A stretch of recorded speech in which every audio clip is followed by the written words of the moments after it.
Chris with True Home Maintenance, here to talk to you a little bit more about filters. Today I want to touch on different kinds of filters you can use for your home. This is probably one of the most common filters we see when we're out on service calls.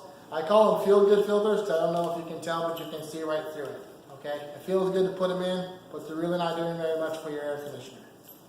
You can pick up a pack of 5 of these for about $4 at Home Depot. Again, but these aren't something I would necessarily recommend. This is the next step up from that. This is a MERV 4 filter.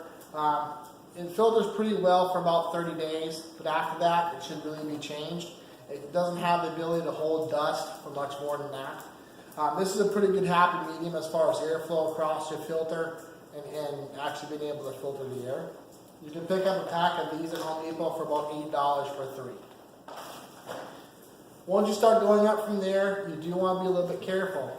Any filter above this is actually exceeding the requirements for most HVAC brands for actually delivering the proper amount of air. This is a MERV 7 filter. It does make claims that it can remove things like dust mites and other pollens from the air. But again, it is much more restrictive, and you can see the pleats are a lot closer together. Okay, these filters are going to be starting at about $20 a piece from Home Depot. But again, you want to be very careful that you actually have enough airflow to be able to use this filter in your home. Again, the next step up from that is going to be a number 9 filter. The pleats are still about the same distance apart, but they're very, very thick. Okay, these are again exceeding the requirements for most HVAC brands for air delivery. They do make some of the same claims, but these are going to start getting into some of the more biological compounds that they claim they can remove, most of which I don't know that have been proven. These also claim that they're good for 90 days. If this filter was in for 90 days, you'd probably be calling me because your system's not cooling more than it wasn't having any airflow. Next step up from that would be this. It's a MERV 10 filter.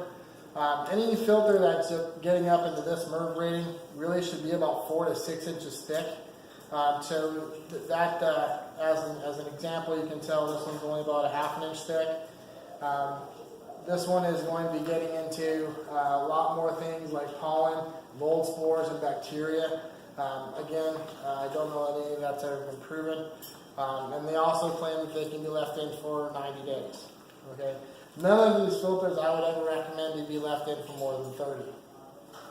Lastly, if you have a filter like this where it's washable, my first recommendation would be to replace it with disposables. These filters, even though you wash them and they may look clean, you always do leave a little bit of dirt and debris inside the filter that eventually plugs it up itself. And they're just not very good for cleanliness and airflow.